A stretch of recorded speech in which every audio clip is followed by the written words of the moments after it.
Um, if you are working on a computer versus a phone or an iPad or a Fire, you have the option of using the spacebar to temporarily unmute yourself, which is a really easy way to do that. But otherwise, just unmute yourself.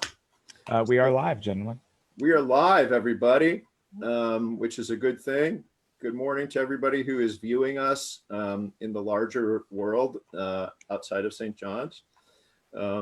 Those of us who are part of the St. John's community who are in the actual conversation, but the rest of you who are seeing this, welcome, and we're glad that you're also viewing us today as well. So today we're starting a brand new Christian education forum. We've just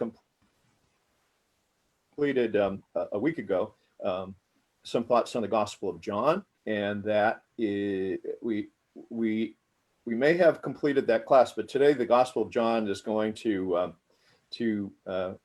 re-emerge in the midst of our conversation. Let me give you just an overview as to the next several weeks. Today is going to be sort of the more theological 10,000 feet view of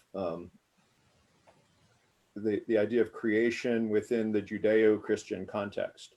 And I say the Judeo-Christian context because we're going to place our foundation of all of this in the Hebrew Bible and in the ancient Jewish tradition, but then also see that as it emerges within the Christian tradition as an outgrowth of the Jewish context, of the Hebrew context of Christianity. And I also say that you know, as I may have said with the Gospel of John, I think that the New Testament is really a series of Jewish books, actually, and they have a particular way of addressing problems in the first century Judaism. But at the risk of nerding out, I'm going to not talk about that and jump into to our topic today, which is about a theological reflection of creation. And the title of this series of classes that we're engaging in, and I maybe forums is a better word, because I like to have the, you know, this is about interactivity versus just me prattling on as I often do. For the beauty of the earth is the first line of a hymn, right? For the beauty of the earth, for the glory of the sky. But I think it's a good phrase to use, because the earth, as we know, is beautiful, but we also want to be for it. We want to be in favor of it. And that might seem sort of like silly, like, yeah, I'm in favor of the earth, but we don't act like we are often, right? We don't act like we're in favor of it. We're not for it. We act too often like we're against it, rather than for it. So it's advocacy for the earth, as well as like sort of praising God for the beauty of the earth. It's also advocating for the earth as well. And so that's what we also want to say with that. And then the second part after the colon in that title is hello. Hello. Hello. So the second part after the colon in that title is thinking Christianly about creation. We began this program year well before the COVID epidemic began, saying that we're going to be doing a series of reflections that we're calling Thinking Christianly about a variety of topics. Thinking Christianly means two things. It means using the insights of the Christian tradition to help us think, but also to transform our minds to think like Christians. How do Christians think about things which would be different from perhaps somebody else, right? So it's about a particular way of coming at various issues not saying the only one or the only right one or something like that, but it is a frame and a lens by which we come at some of these issues. And that what that also is to say is that they're also, even if we don't come at things from a Christian position, we can do coalition building with other folks who have the same sympathies, but maybe coming at it from a different place. So I guess that's all by way of introduction, I suppose, to what we're talking about. So that being said, we're going to be coming at this issue from a decidedly Judeo-Christian perspective, using the resources within that tradition to approach this topic. That's today's first week anyways. Next week, we have the great treat of being joined by Ched Myers, who has come to St. John's before and is an activist in a lot of areas of social justice, but writ broadly, and in fact, social justice for the earth too, earth justice and creation care, and is also a biblical scholar. And he's going to be talking next week he's going to be focusing on water, God and water in particular, which I think is great because water is the source of all life. We're going to be talking about water today a little bit, so that's Ched next week, also at the 9:30 hour. On week 3, the 28th, I hope Kelly knows this already, but Kelly and Eric are going to be leading our conversation with regard to some of the work that they've been doing and focusing in particular about particular practices in which we can live out some of what we're talking about, and might have some other kinds of insights in the midst of all of that.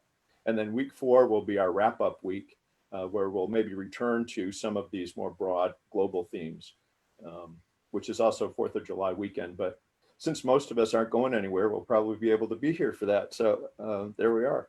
There's the outline of where we're going to be going in these weeks. So that being said, let's jump in.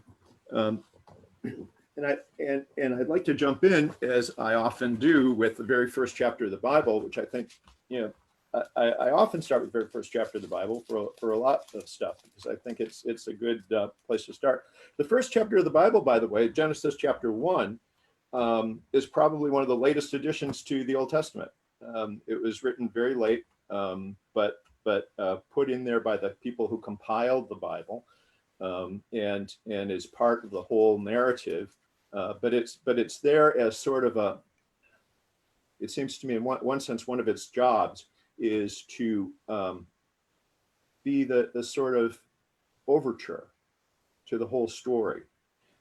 And in that regard, it was probably written by the folks who were the priestly group within ancient Judaism. And so when we read Genesis 1, first of all, know that it's a poem, that the whole Bible begins with a poem, which I think is very cool. I mean, because I like poetry, but the first chapter of the Bible is a poem, and the whole structure of it is created as a poem. Just for an example, if you look at day 1 and day 4, you see a parallelism. 2 and 5, a parallelism. 3 and 6, there's a parallelism. That God creates the space, and then he creates the creatures that live within the space, right? In the whole poem. So the whole poem has this wonderful poetic structure. Begins with on the first day, on the second day, etc., and ends with and God saw that it was good, until the culmination, and God saw that it was very good. And then, of course, the sort of concluding coda of the whole thing is the Sabbath rest, which we'll talk about briefly. But in the beginning, which is how it starts, which is kind of a good place, right? So in the beginning, when God created the heavens and the earth was formless and void, or as Robert Alter translates it, welter and waste, tohu and vohu, tohu to vohu in Hebrew. And a wind from God swept over the face of the water. So this is that Holy Spirit that we've also been talking about in church in the past few weeks with regard to Pentecost.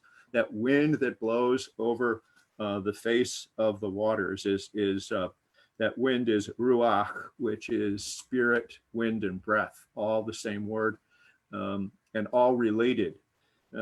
So that to say, as I've said before, and we talked about this in the John class, for those of you who were in the John class, that all three of those words are important to see as connected, as a unity, because there's nothing about the wind or the breath of human beings or the Spirit of God that are alienated from each other. They're all related. And in fact, the Spirit of God is shed abroad throughout the whole earth, as the psalmist says, right? So we're going to talk a little bit about that. We'll see that even more clearly in John 1. But the story goes that God creates in a poetic form the whole of creation. And really what's being constructed here, because remember the people who brought us this particular chapter had a priestly mindset. That is, they had a temple mindset. So what I think they're trying to do here is that God is creating a temple throughout creation. So the important thing to remember then, if that is the case, is that the whole thing is a temple, as Rob Bell says in one of his wonderful sermons. The whole thing is a temple. And when we say that certain places are temples or sanctuaries or tabernacles or churches or cathedrals and all that sort of stuff, what we're saying is we're symbolically pointing to this particular place, not because it's holy and everything isn't, but to illustrate the fact that everything is holy. And in this particular place, we're simply demonstrating that. We're doing a dramaturgy, a drama that unfolds to show us that when we go out the door, we're not leaving the holy place. We're continuing to be in it because it's all holy. The whole thing is a temple. It has been desecrated in many places. And it's been defamed and that's not the right word, but it's been damaged. It's been made unholy in some ways by why? Human actions, right? Nature does its thing pretty well if we wouldn't stop mucking with it, right? But the whole thing is holy. The whole thing is a temple. When I was a Pentecostal, we used to sing a hymn called "This is Holy Ground." God's given us holy ground. God works on this ground, and so this ground is holy. So therefore, wherever God is, God's work, God's Spirit flows throughout the whole world. Wherever that's happening, which is everywhere, that's holy. That's holy ground. So when we think about that, let's think about that a second in terms of creation then, right? And the holiness of creation and what humans do to it.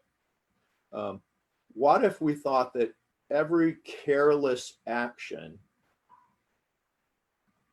that we do is a desecration of God's holy temple? It would be like going into St. John's, and I don't know what we would do, but doing something that would sort of desecrate it, would like be, like I don't know, throw a bunch of dirt on the altar, or that's a bad example because dirt's holy. Throw paint on that. Throw a can of red paint all over the altar, right? And put graffiti on it, right? That would be seen as an act of desecration in some ways, and so that's the same thing. Like for example, and I see hand Barbara, and I'll get to you in just a second. Okay. When somebody just before UBE last July, the Union of Black Episcopalians had their annual meeting liturgies at St. John's, and literally the day before that happened, of course, right? Some person with a black can of black spray paint sprayed the steps of St. John's with vulgar words about the Blessed Mother, and that was an act of desecration. It was an act of violence. What if we saw that when we are careless with creation, when we you know, do simple actions like when we aren't careful about what we purchase or what we throw away, that's an act of desecration, and then you make that writ large by all the huge doubling and tripling of that happens throughout the world, right? The garbage heaps that exist in the Pacific Ocean of plastic, right? Will never go away. That's an act of creation of God's holy temple. So the implications of saying that the structure of Genesis 1, the poem of Genesis 1, teaches us that all things are a temple. If that's the case, wow, then the implications of that are pretty cool, and devastating in some ways, but cool also in terms of what this beautiful creation is all about. Barbara, you had your hand raised. Oh, I was just gonna. Barbara, you're muted again. Sorry. I was just gonna mention about pollution as a form of desecration of the earth. Mm-hmm. Exactly. The worst forms. I mean, there are places on the earth that human beings can't go any longer because they're too polluted. Where chemicals have been and just, you know, all pollution, but you can't go there anymore. Like, and then like Chernobyl, Right. I mean, it was an accident, but you still can't go there. Right. Yeah, you're absolutely right. And then you think about other things, sort of like the desecration of the rainforests, right? That's another, and all of these things have like enormous implications on life on the globe, right? The Anthropocene, which is what we are now calling the age we are now living in, the age of human, basic domination, when we don't do it right, is wreaking havoc on all created life. And anyway, we're beyond ourselves there, but you're absolutely right, Barbara. I mean, that's kind of what we're seeing as part of the problem here, right? But yes, all kinds of things that we do to the planet could be seen as desecration of the temple. And then who are the priests of the temple? If the whole thing is a temple, who are the priests of the temple? According to the book of Genesis, we are, right? Human beings are supposed to be the priests. We're supposed to till it and to keep it. That's more Genesis too, but we're the folks who are supposed to husband the earth, right? To care for it in such a way that we bring out its fullest potential. That's what we're supposed to be doing. And the part of what it means to worship God is to be in union and harmony with all creatures, who by their very nature just worship God by just being bees and dogs and cattle or whatever they are. That just by their very nature, they are part of God's wonderful hymn of the universe. And we are the ones who have the ability to give voice to that praise and to care for the temple as priests of the temple. That's who human beings are. That, and that's our goal. And so each day goes on in the chapter 1, in the poem of chapter 1, with each day of creation. So all time is made holy and all space is made holy by the creation of this temple. And then finally, here's the mistake that I think we sometimes make. On the seventh day, what does God do? Rest, right? That's what it says in the creation of the Sabbath. But what I think we sometimes think in that regard, even if it's maybe just sort of like not conscious, is almost an absence of God when God rests. God sort of, you know, we think God sort of steps back from the creation once it's made in Genesis 1. and actually the thing about the Sabbath begins in the first verse of chapter 2. But that's the thing, right? We think that God said, you know, done with that. You know, because it says, you know, in chapter chapter 2 begins, it says, thus the heavens were finished and all their multitude, verse 1 of chapter 2. And on the seventh day, God finished the work that he had done, and he rested on the seventh day from all the work that God had done. Okay, so it almost sounds like, you know, okay, I'm done. I don't have to, I have that's off my checklist, right? But the sense of rest in this regard is not an absence, of stepping back. It's more like what we talked about in the Gospel of John, where the word abide appears all the time in the Gospel of John. So it's almost as if God abides, God stays, you know, because one of the things we see throughout the Hebrew Bible is that when God comes into the temple, God rests in the Ark of the Covenant. God rests there. That's where the Spirit of God rests, and God rests there. So if the whole thing is the temple, then God dwells in it, but God is abiding there. And we are serving God in the world, in the temple, and in all creation, by being in communion with God, and with all other creatures, and with one another. And that's what the word shalom means, that sense of peace. Yeah, Philip. You're Yeah. There you go. Wait, now am I unmuted? You sure are. It's interesting. This thought struck me a few years ago. You know, most decent people sort of spontaneously observe most of the 10 commandments. But the one commandment that gets absolutely ignored, just short shrift, is to honor a Sabbath day and keep it holy. You know, we don't stop. I mean, even on a day that we consider, Orthodox people do, and that's about it. But even they have sort of ways to sort of get around it. I'll leave a light on so I don't have to turn it on. You know what I mean? But that edict, if it's in there for a reason, and it needs to be taken as seriously as the other 9. I mean, imagine the effect it would have on this world, on this global society, if one day out of the week, the world just stopped. We just stopped doing business. We took a step back and said, okay, we're all doing this for whatever reasons, but for one day a week, we will acknowledge that there's something bigger than we are that's going on, and that we need to sort of reconnect to whatever that is. And that's been really in the front of my mind over these past few years, that we basically pay lip service to a Sabbath at best, even as religious people.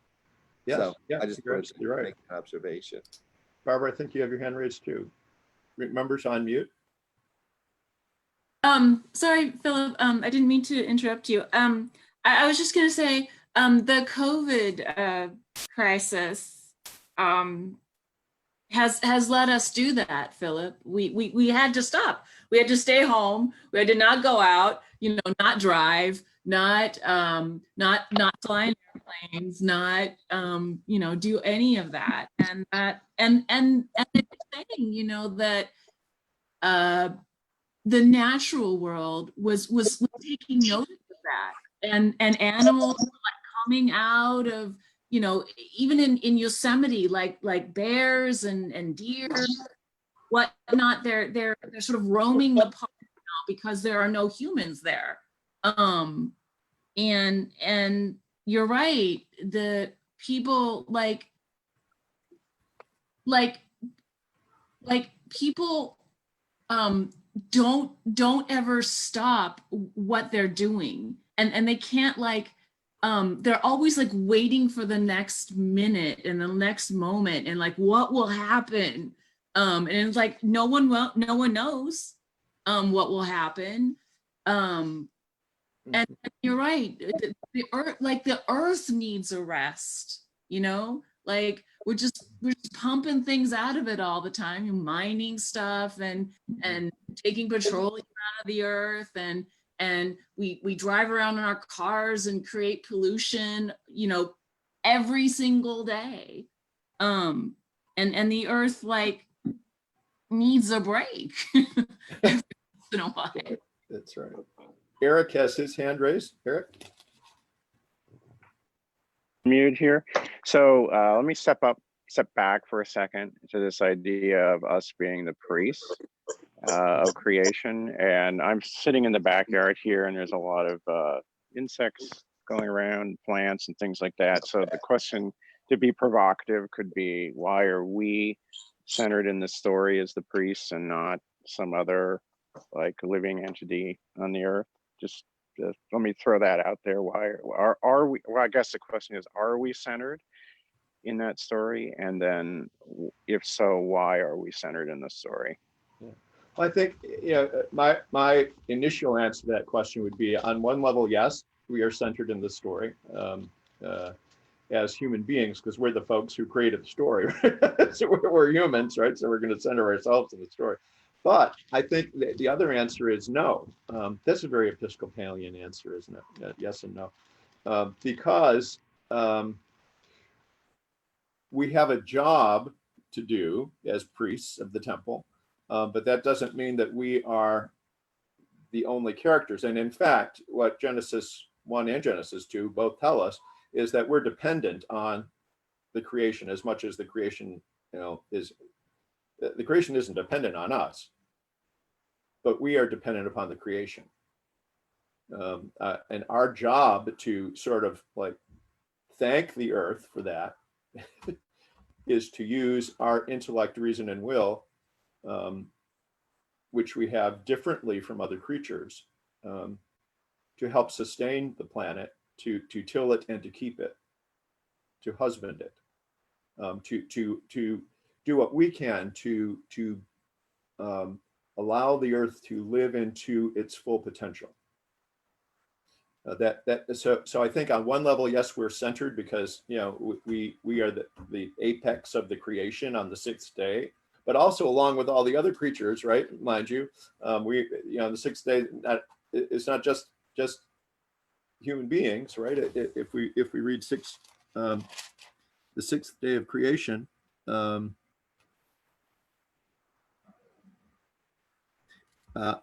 after the fifth day, and God said, let the earth bring forth living creatures of every kind, cattle and creeping things and wild animals of the earth of every kind.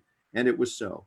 God made the wild animals of the earth of every kind, and the cattle of every kind, and everything that creeps upon the ground of every kind. And God said that it was good. Then God said, let us make humankind in our image, according to our likeness. So humankind is made in the image and likeness of God, right? So that makes it distinct. And let them have dominion. That's an important word, by the way. We'll bookmark that. Over the fish of the sea, and over the birds of the air, and over the cattle, and over the wild animals of the earth, and over every creeping thing that creeps upon the earth. And so God created humankind in God's image. In the image of God, God created them, male and female. God created them, and God blessed them. And God said to them, be fruitful and multiply and fill the earth and subdue it, and have dominion over the fish of the sea and the birds of the air, and over every living thing that moves upon the earth. See, God said, I have given you every plant yielding seed that is upon the face of all the earth, and every tree with seed in its fruit. You shall have them for food, and to every beast of the earth, and to every bird of the air, and to everything that creeps upon the earth, everything that has the breath of life, I have given every green plant for food. And it was so. God saw everything that God had made, and indeed it was very good. And there was evening and there was morning, the sixth day. So all of that is created on the sixth day. It isn't as if the only thing that is very good is humankind. It's all the creatures that inhabit the earth as well. And the whole thing, you know, it's not only good, it's very good. All of it is very good. And by the way, the primordial story of the Bible tells us that we should be vegetarians, right? It doesn't tell us to kill any of the animals. I'm not saying that that you can't have a hamburger. I'm not saying that, and I'm not going there today. But the point is, right, that the human beings that are created in the image of God are supposed to do what God does. That's what we're supposed to be doing. That is care for all creation, and care for one another, by the way. But mind you, it says, every beast of the earth, and to every bird of the air, and to everything that creeps on the earth, everything that has the breath of life, I have given every green plant, etc. So us and all of them share the same breath. That's one of the things I think the Genesis story is trying to tell us, is that Ivan and Kelly sitting there in San Francisco, hi Ivan again, all breathe. They share the same air, right? And that is, I think, that the Bible story of interdependence, and that's why I think that this word dominion has been so misunderstood and misused, because it's all about, as I've often said, it's about husbanding, it's about caring for, it's about managing, not about like sort of using it up for our own ends, right? And I think that's part of that misunderstanding is where sort of the evil of the world and of human desires gets into play. And we see that in the 3rd chapter of Genesis, which we're certainly not going to talk about today. But you know, the what we see beginning in the 3rd chapter of Genesis, and again, these are the creation myths of the Bible.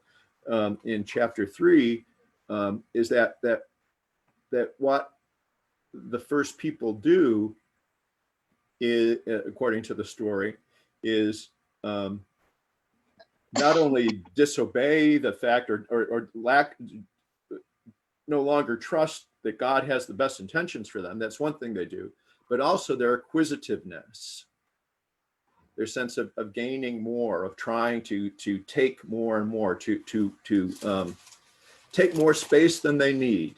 I think that's a very good, because we're going to get to that in a minute, to sort of encroach upon, because it's never enough.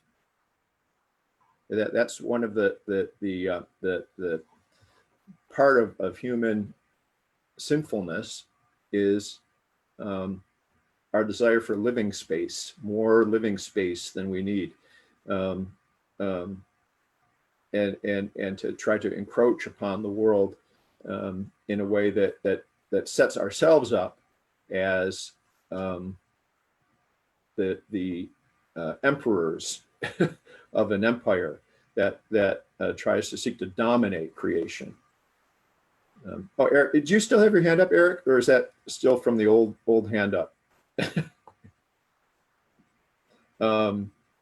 Russ, did you have your hand up? Yeah, unmute yourself, Russ. I'm going to go to my Berkeley roots, Okay. and be a little woo-woo too. Is that, in some sense, I like to. It helps me to think that we have this role as priests in creation, but so do the trees, and all the parts of creation that are alive or doing anything. If we don't let them do their job, their priestly job that they've been given to do, then we're going to doom ourselves. So we have to let the trees thrive. We have to let the ants and the bees thrive. We have to let the rats thrive, I suppose. But it helps me to think that they're co-priests in a way. And one of my tasks is try not to get in their way. Huh, and make them not be able to do their job, which they need to do if we're going to have a healthy place to live and survive. Right. That's all. Yeah, that's a kind of an interesting point, that even though we may be the sort of priests of the temple, that there could be a sense in which all of creation also has its ministry, if you will, to do. And I think Mother Lynn, hi Mother Lynn, you raised your hand. Hello. Good to see you.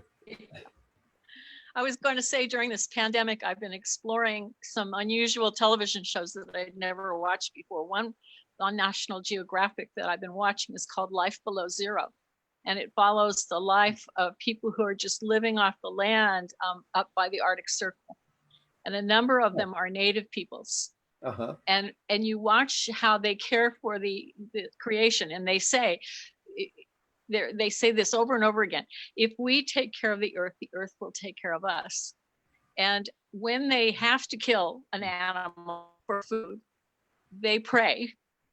And then when they kill it, they bring the body to the camp, and then they all lay hands on it and thank it and say another prayer. It's very holy. It's a very holy thing to have, you know. So they don't not eat meat, but they understand the price that animal paid to keep them alive, and it's just a very sacred thing. I've been really touched by that. Right. I mean, I have a feeling that well, I've said this before in other contexts, but if you've never seen even something as simple as a chicken killed, you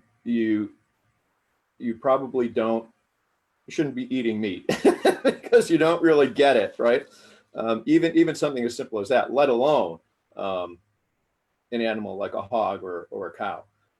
So that's, and for them it's big animals like moose and seals and, you know. Right, and they use, you know, it's talk about the original snout to tail folks, right? They use every single piece of the animal is nothing is wasted, right? No, Philip, not a thing. your hand raised too. You're muted still, Philip. Sorry. There we go. No. Yeah. Just a quick thing to that. I mean, that's the meaning of saying grace. You know, before we eat. I mean, before we consume anything, is that, you know, I've never really had a big problem or taken a stand one way or the other as far as, you know, veganism or vegetarianism, except that I do think that what a large part of that is, it's a reaction, not so much to even the consuming of other animals to survive. It's the lack of the sacred attention paid that this thing has given its life so that I can live. It's the same thing with, I mean, Joseph Campbell says, how do you think a carrot feels when a vegetarian comes stomping into the garden? I mean, something has to die in order for me to stay alive. And I'm reminded of the prayer Khalil Gibran says in The Prophet, which is, you know, by me, the same energy that makes me consume you is someday going to consume me in order that something else can consume that, and that I'm part of this wheel of life. And I think that's the one thing that Genesis really puts in place, is that we are part of this wheel of existence that is all interdependent with each other. And again, not to belabor the point, but I think this is really where saying grace before meals is really an important thing for me to just stop for a moment and acknowledge. This is not just another product that's been given to me to consume, but that I'm actually participating in something that's literally keeping me alive, and to bring sacredness to that. That helps, I think, ameliorate a lot of that idea of treating created nature as some sort of product. Right. Yeah, and in fact, in terms of the graces that one says, you know, I can to a greater or lesser extent emphasize your point. For example, one great grace that is often used from the Psalms in our tradition is the eyes of all look to thee, O Lord, and you give them their food in due season. You open wide your hand and satisfy the needs of who? Every living creature, right? What we often say in our house also is that we give thanks for not only for the food and for all the hands that brought it to our table, right? So also the human piece of that too, right? That means the farmers, if it's meat, the people who work in those factories, who we're now seeing now. But I mean, I don't typically purchase any meat products that are made in that way, but yeah, I mean, but when we and it gives us, at least for a fleeting second, a consciousness not only about the planet but also the whole economic structures that are in play to What number? put that What piece number? of food Pardon in me for pardon me for interrupting. What number is the psalm that you quoted? I love that. Oh my gosh, I'll have to look it up. Okay. I know it's from the. I can't remember the exact number of the psalm though. I'll look that up and get that to you. I think Russ, you had another thing to say. Russ, you are muted, my friend.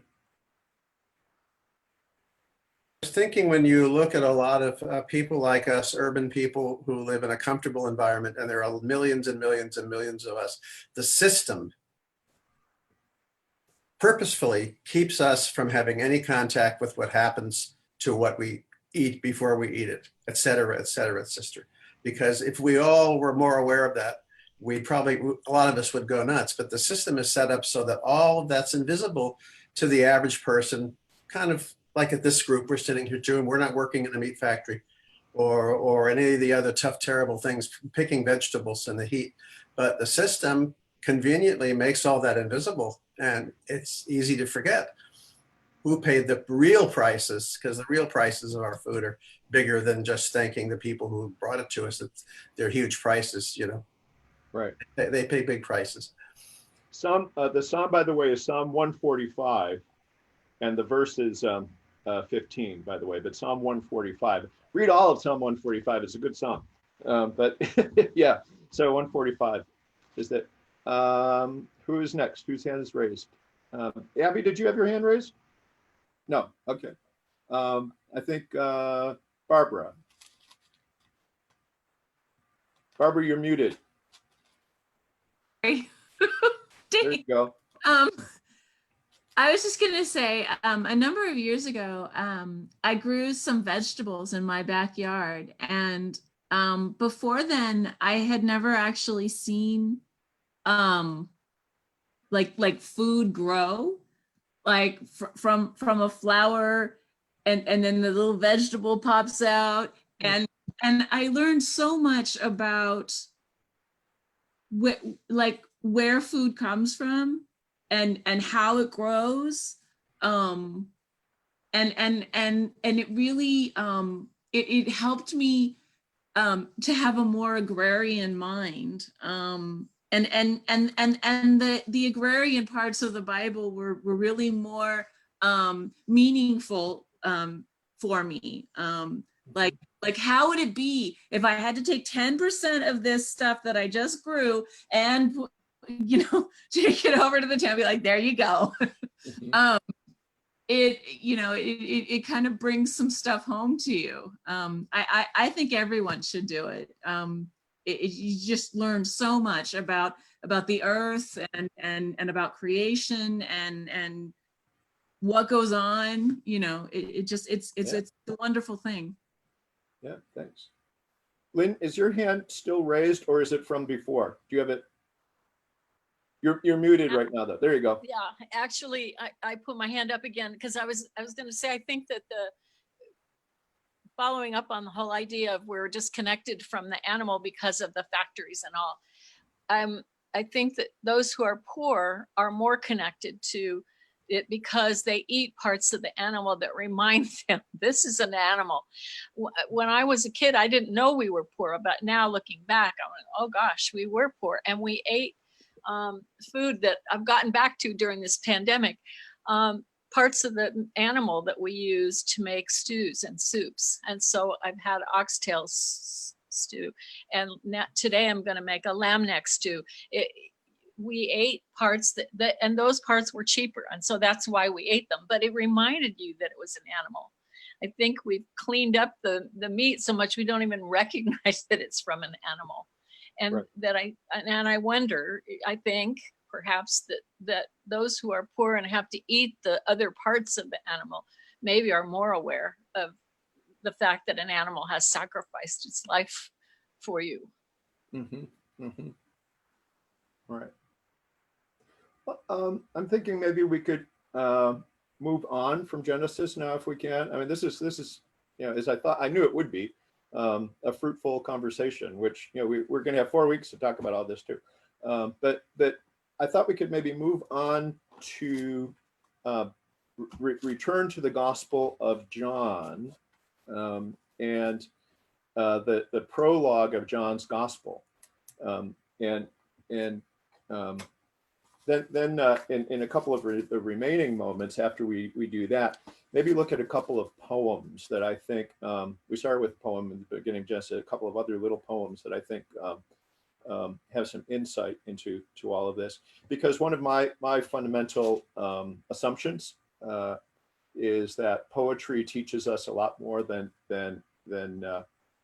other forms of writing or knowledge, because often you can't pin it down so well, and it can say things, multiple things, that we can't say just in our proliferation of words, which we often do instead of just trying to let things be. But anyhow, the first 18 verses of John's Gospel are also a poem. The prologue of John is a poem that reflects Genesis 1. Some folks now, by the way, in biblical studies, believe that the writer of John might himself have been a temple priest who embraced the Christian tradition, because of so much of the imagery tends to reflect the sense of the ancient feasts of the Hebrew tradition, and the temple, and the importance of Jerusalem in his gospel, et cetera, et cetera. But that's something else for another day to talk about. But the first 18 verses of the Gospel of John again reflect Genesis 1, because they both start with what? In the beginning, right? In the beginning, and in the beginning, John says, in the beginning was the Word, and the Word was with God, and the Word was God. He was in the beginning with God. All things came into being through him, and without him not one thing came into being. What has come into being in him was life, and the life was the light of all people, and the light shines in the darkness, and the darkness did not overcome it. So for John, in the beginning was the Word, and that word, the word in Greek is logos, which is related to holy wisdom, Sophia, which is related to sort of the principle by which chaos is ordered. If you remember at the beginning, first verse of Genesis 1 is, in the beginning of God's creation, that everything was welter and waste. Everything was darkness, and everything was chaotic, and the wind of God blew across the face of the waters, the breath of God, and that same breath then appears in human beings, right? In later on in that first chapter. But what John is saying is that yes, there was this ordering principle that existed at the very beginning with God, that infused all of creation, and in that logos, in that word, in that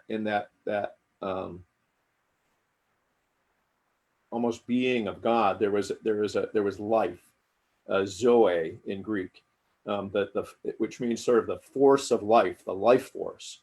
And it's hard sometimes to distinguish between that logos and the ruach, or the pneuma in Greek, the spirit. And that's kind of because we Christians say that's because they're all sort of mutually interrelated in the divine being of God. But this logos, this divine word, was the ordering principle of the universe. And so that divine principle imbued all of creation and sort of enlivened it. So you can't separate the creation from the creator in any visible way. It isn't as if God exists in a separate place from creation, that they're two entities, but the one pervades the other, which brings us back to the temple motif again, right? That God, to say that God rests in creation, if we want to use that temple imagery, is to say that God, that the very Zoe, the life force, which it comes forth from God enlivens all things, so that there's a unity between all people, first of all of us taking a breath and we exhale a breath. We all are enlivened by that breath that is the life force of the universe, right? All of us, each one of us here, digitally present to each other, every second we are being made alive by the same breath. And as Genesis says, that's the same breath that gives life to all creatures. And so what we find out here in John is that John is saying that as Christians, that we understand that there's this logos, and that logos, that word, that life force, became flesh in verse 14, and lived among us, and we have seen his glory, the glory as of the Father's only Son, full of grace and truth. So that the word becomes flesh. So in other words, that the incarnation isn't something alien to the universe. I guess that's one thing I want to say, that sort of the incarnation is sort of almost a logical outcome because God already is incarnate in all things in some way. And the divine word of God coming in the flesh of Jesus of Nazareth, abides among us. It simply allows, in one sense, sort of gives life to, or I'm struggling for a language here, articulates in a way that we humans can understand, in language and in flesh and blood, the presence of God that already was in creation, but does it in a sort of a centralized way, I guess you could say. Again, the language eludes one, right? In trying to understand that, but the point I guess I'm trying to make here is that the incarnation sort of is almost, I don't want to say that the incarnation isn't unique, because it is, but it's a sort of instance that we all can see of what exists in a lesser way throughout all creation, so that all things are in some ways incarnating or enfleshing the divine breath, the divine life, the life force. And again, I don't want to take away from what I believe is truly the importance of the incarnation of God in the flesh of Jesus of Nazareth, which is the scandal of Christian particularity, as I've said before, using a lot of nerdy theological language right there. But so yeah, I mean, anybody help me out here? Give me some feedback on some of that. Mother Lynn, why don't you say something about that? I think that when you take to heart exactly what you're saying, then everything that you look at in creation becomes holy. It is holy, and you see the holiness of it. So that life that you're talking about, that incarnational life, is in every living thing, and so, like the story of my rock. Suddenly, a rock has life in it that gives you life. You draw life from that life. It's everywhere, and when I was in seminary, I had to struggle with, well, is that rock God? Well, no, not exactly, but it has the essence of God in it. And so, you have to kind of, because you can get into pantheism, and so you have to be careful, but there is a holiness and a presence of God in everything, and it has an ability to feed you life. Well, that's why I think one of the that when you were talking, what came to me was the sense of sacraments. You know, in our Yes. tradition, sacraments are very important. Yes. Right? So that all sacraments are the of vehicle, right? all of the world then becomes sacrament. Absolutely. As I've often taught, you know, when I would teach confirmation classes and stuff, yeah, we're learning about the 7 sacraments, but trust me, this is not the end of the end all and be all of sacraments. This is just to teach us how to see that sacramental life in everything. Right. And once you really understand it, you can actually walk around the world and be in some sort of bliss, you know, I mean, because you just see God everywhere once your sacramental eyes are opened. Rowan Williams, I just heard a talk of his recently. And he was talking about Eucharistic devotion, like what we're doing now during the summer at St. John's with benediction, right? Right. He says that when I kneel before the Blessed Sacrament, I see sort of the sort of distillation of divine life in a very common, ordinary thing, in bread, right? That comes forth from the earth. It sort of, I'll use one of Felicia's nice words, emanation. Felicia likes the word emanation. And so it sort of it distills a reality in the Eucharist, distills in the reality that this presence of Jesus, presence of the risen one, presence of the new creation, a door to the new creation in this one instance. And it teaches us to look. How to see it everywhere. Then you see it everywhere. Absolutely right. Yes. Then he says exactly that. Then you go out and you say, oh, here and here and God. here. Right.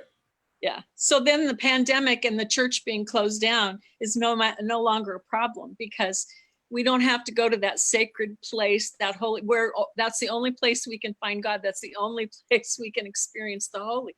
We can go out on our balcony and find just as much of that incarnational presence as if we were in the house. That's what the church does. The church teaches us to see and to hear and to taste, I suppose, so that we can be better priests in the world, right? Exactly. Us, right. Yeah. I think Barbara, you had your hand up before. Yeah, I was gonna say, I think maybe the people that have suffered with COVID, one of the things is you struggle for breath. You can't breathe. All these people have been on ventilators and stuff. I think they would have an interesting perspective about the breath of God, because they fight for it so hard. Wow, you know, I mean, yeah.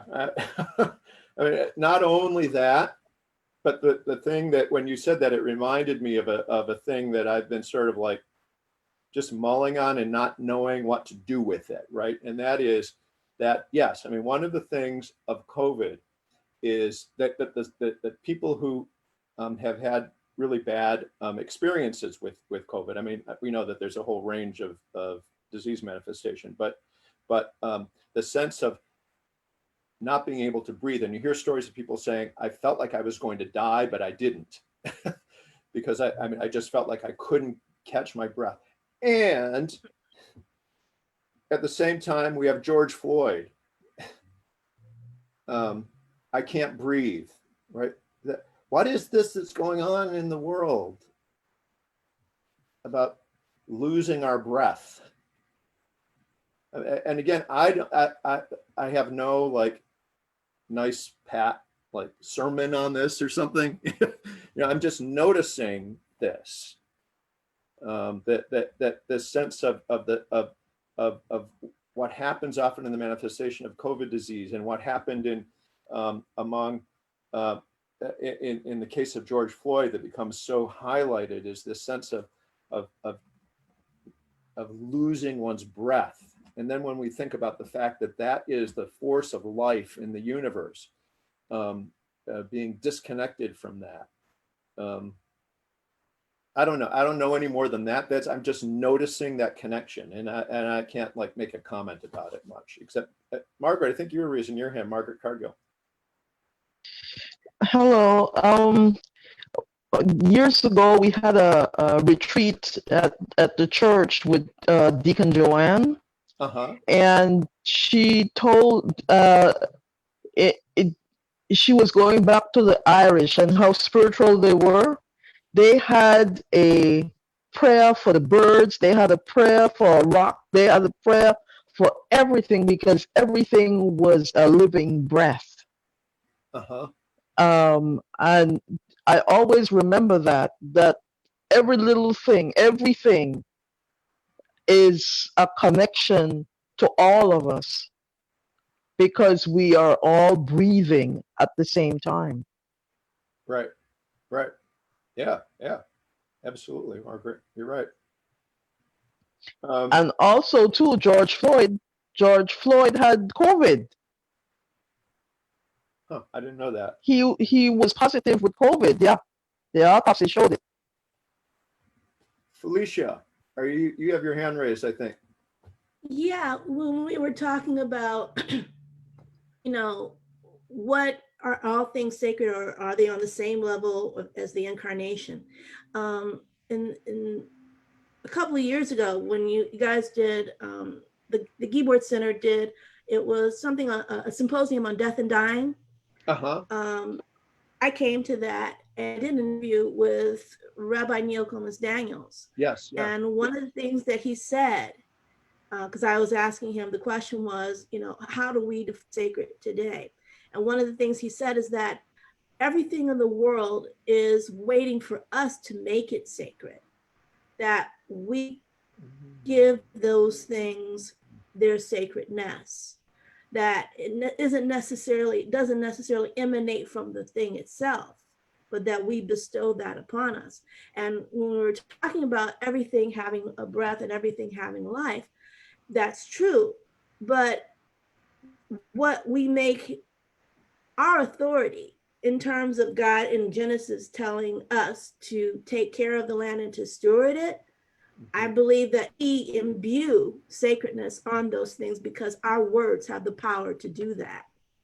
So if everything created is waiting for us to make it sacred, then it's our function to do that. We are still that high priest in that sense.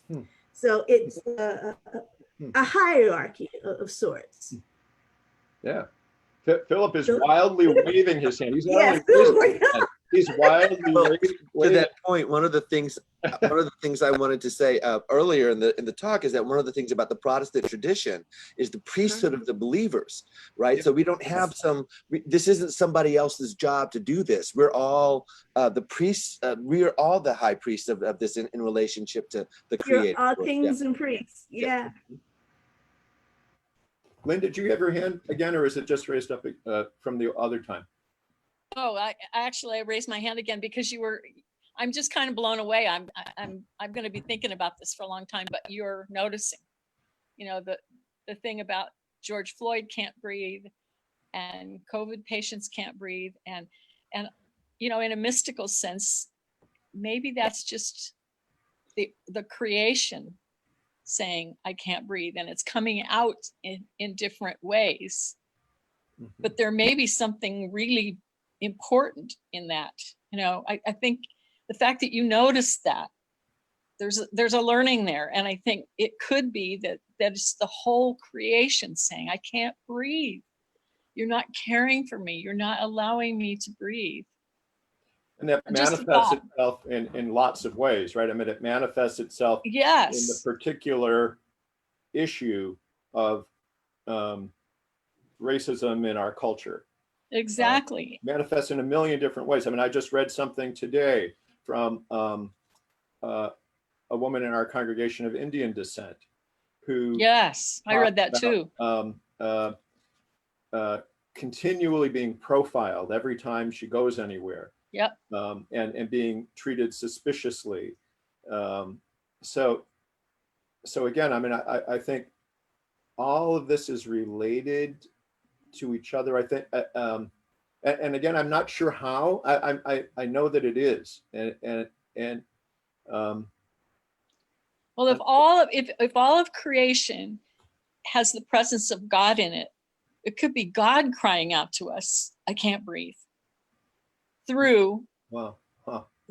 through all of creation. And honestly, the fact that you notice that, it says to me, we need to pay attention to this, and we need to listen more about what, where else is that.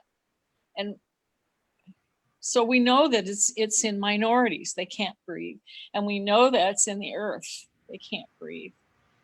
So where, I just think maybe God's just crying out to us.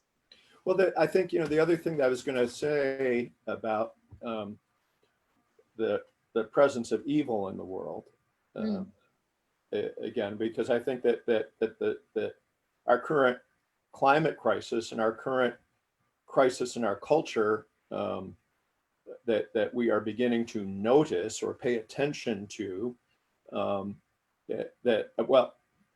I'm speaking we as a white man, because a lot of other folks have noticed it and paid attention to it a lot of time, more than me. But paying attention to these things, what was I going to say about that? Makes me think of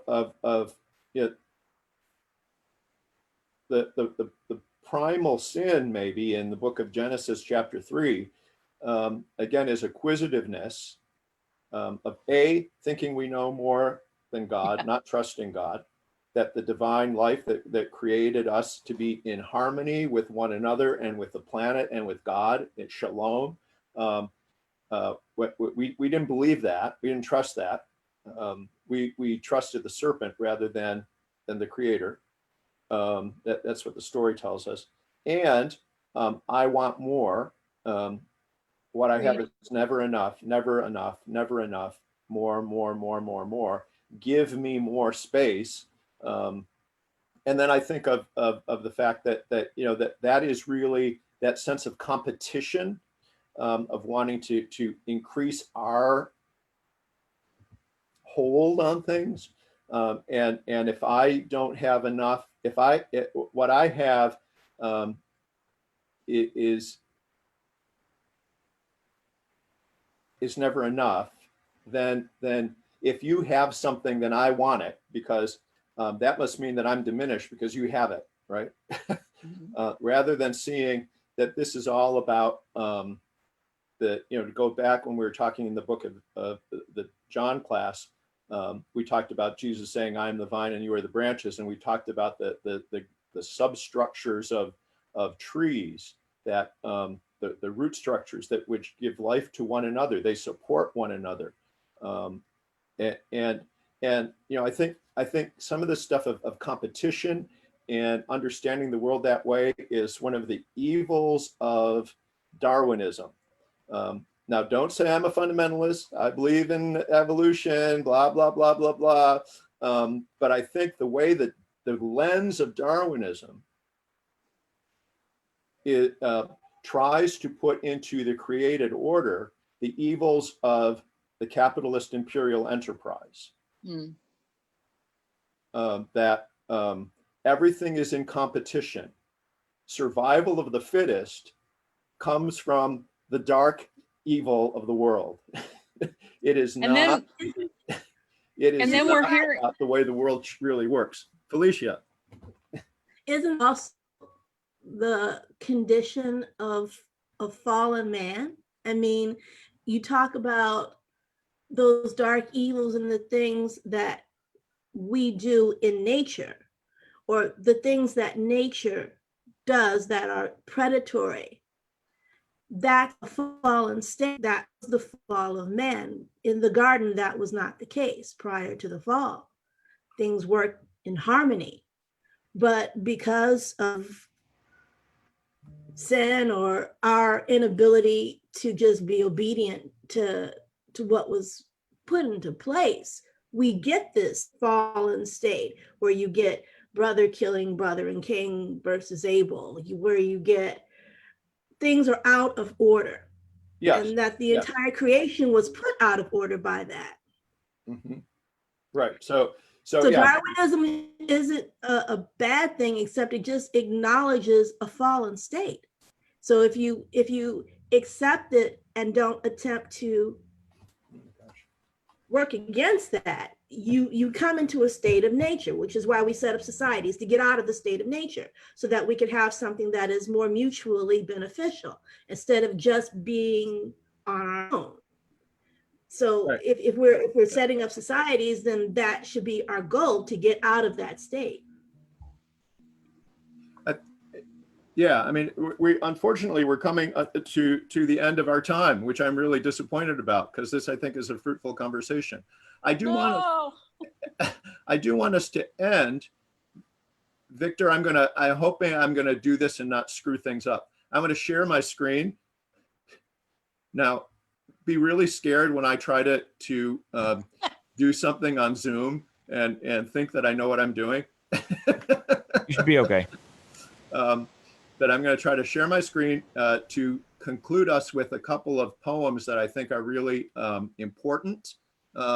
Important. What's that mean? I think that they're fruitful for this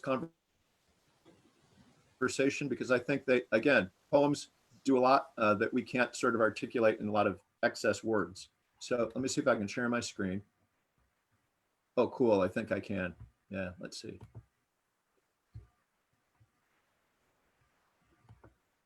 Yes, can you all see that, everybody? Yes. Yeah. Okay. Now I'm trying to see how I can navigate on my screen, however, which is another problem. You can grab the list of participants and move it around. I want to get to the top of my screen, though. I want to navigate that what's on my screen. I can change it. Sure. I can move through this document. You can scroll through the document like you would normally.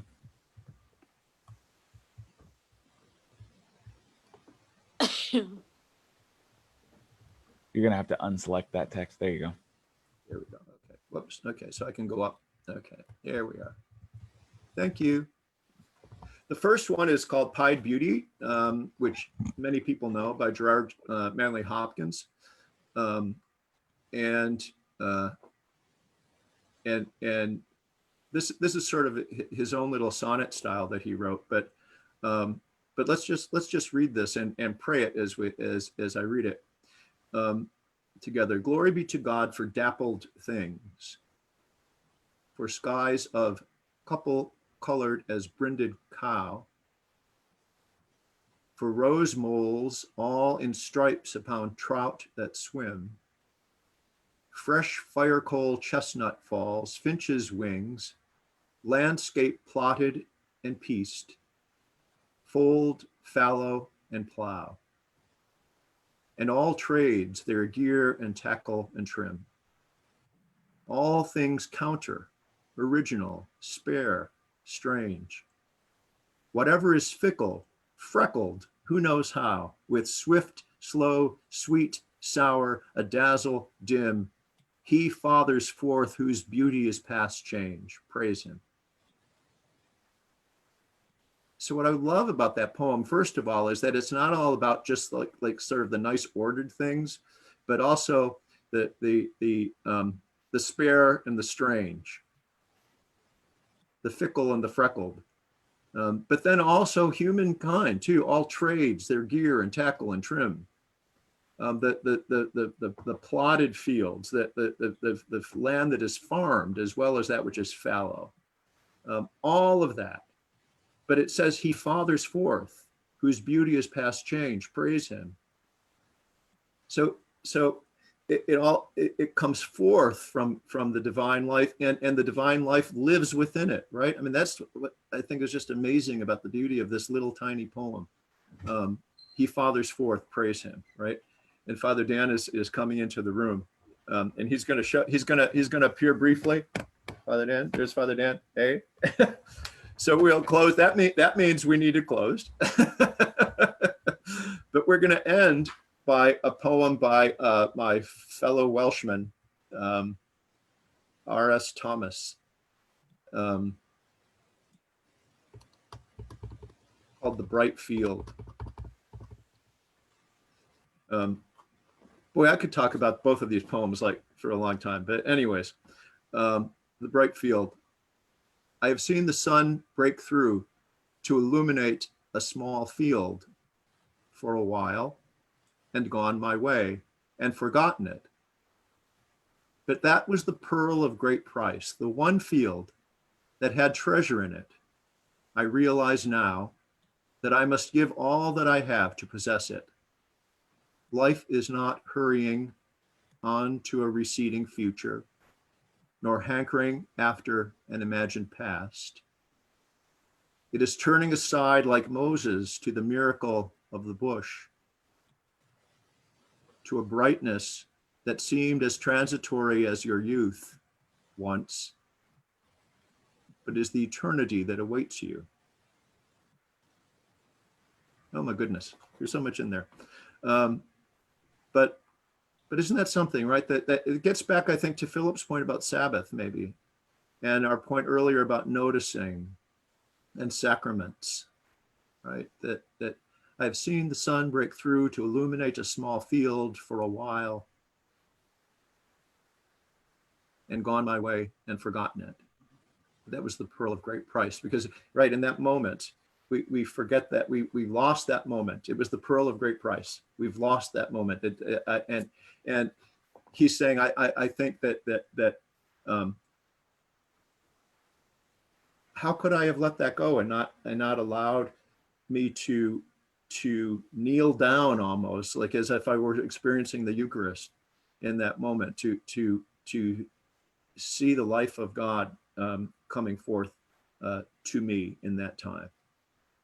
And like turning aside like Moses to the miracle of the lit bush, to a brightness that seemed as transitory as your youth once, but as the eternity that awaits you. So that it's that which is eternal imbues each of these moments that we see as sacrament, maybe, right?